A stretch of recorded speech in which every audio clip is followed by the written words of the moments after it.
श्री नवनाथ कथासार अध्याय 28. 12 वर्षानंतर संसार त्याग करून संन्यास घ्यायचा असा दृढ निश्चय करून भर्तरी शिकारी होऊन परत नगरात आला होता. त्यामुळे त्याला अवंती नगरी सुद्धा वेगळी भासू लागली. तो सभेचे काम रात्रीचे जेवण संपल्यावर पिंगलेच्या महालात गेला.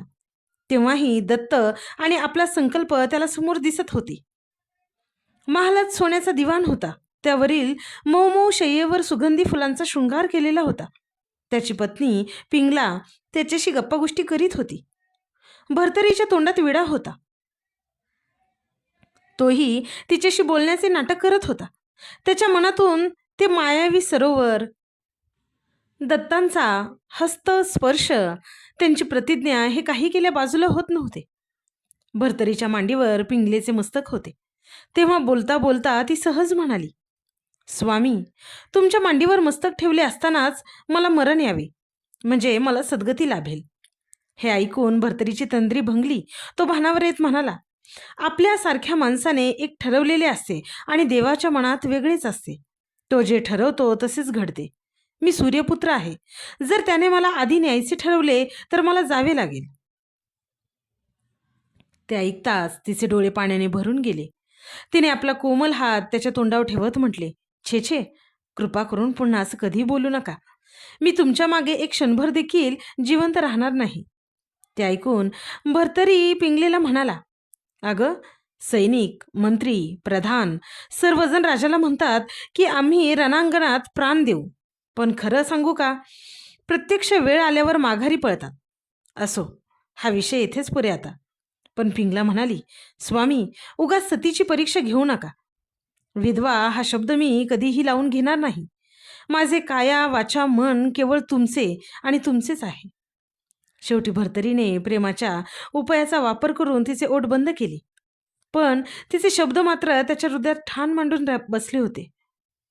एकदा तो शिकारीला गेला होता. तेव्हा एका झाडाखाली विश्रांती घेत असताना त्याला आपल्या पत्नीचे शब्द आठवले, स्वामी, उगाच सतीची परीक्षा घेऊ नका. विधवा हा शब्द मी कधीही लावून घेणार नाही. त्याने मनाशी काही एक विचार केला. त्याने खारीन मारले. त्याच्या मनात पत्नीची परीक्षा घेण्याचा विचार आला. मेलेल्या हरणाच्या रक्ताने त्याने आपली काही वस्त्रे भिजवली.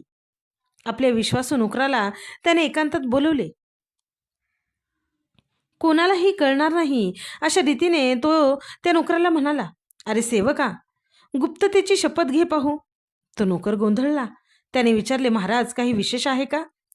तेव्हा भर्तरी म्हणाला, हो, पिंगलेला एक निरोप सांगायचा आहे. त्या सेवकाला वाटले की एखादा प्रेमाचा निरोप असावा, म्हणून तो तत्परतेने उतरला. मग मी गुप्ततेची शपथ घेतली समजा. सेवकाने गुप्ततेची शपथ घेताच भर्तरी त्याला म्हणाला, ही माझी हरणीच्या रक्ताने भिजवलेली वस्त्रे आहेत. त्यामध्ये फेटा, उपरणे, काही तुटलेली भूषणे आहेत. हे सर्व घेऊन तू तातडीने अवंतीस जा. राणीला भेटून तिला रडत रडत सांग, राणीसाहेब, घात झाला, घात झाला. वाघाने भर्तरी महाराजांवर झडप घातली.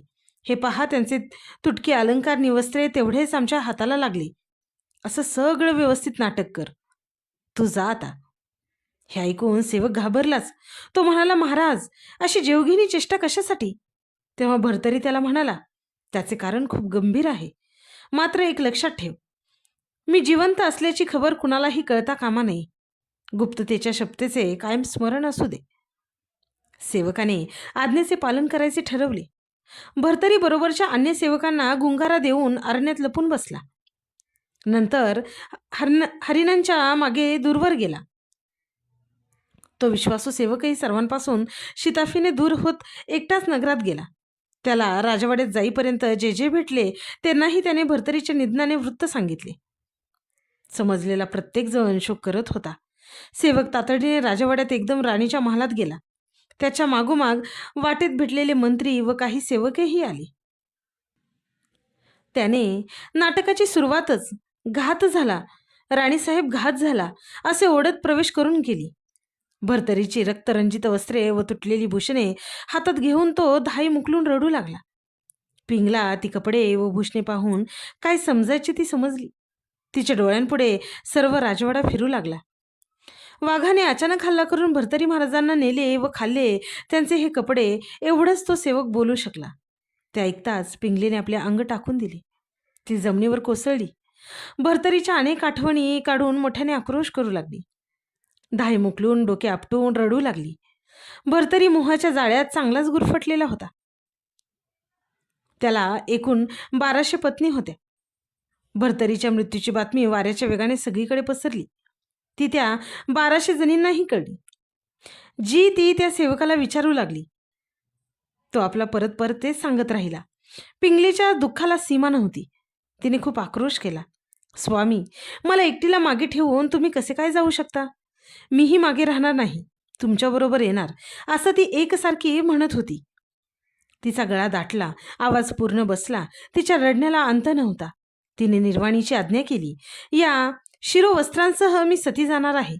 माझ्यासाठी चिता तयार करा. तिची आज्ञा ऐकताच सर्वजण थरारले. गंभीर अग्निज्वालेप्रमाणे तप्त नेत्रांनी ती शून्यात एकटक पाहत राहिली. अनेकांनी तिला सती जाण्यापासून रोखण्याचा प्रयत्न केला, पण तिच्या तप्त डोळ्यांनी सर्वांना प्रत्युत्तर दिले, शांत केले. नाईलाजास्तव स्मशानात तिच्यासाठी चिता तयार करण्यात आली. अग्नी चांगलाच पेटला. चितेवर एक शिलाखंड ठेवलेला होता. पिंगलेने तिथे उपस्थित असलेल्या सर्वांना हात जोडून नमस्कार केला. तिने केस मोकळे सोडलेले होते. कपाळी मळवट भरलेला होता. धीर गंभीर आवाजात स्वामी मी आलेच हो असे म्हणत तिने चितेत प्राणार्पण केले. चिता धडाडून पेटली.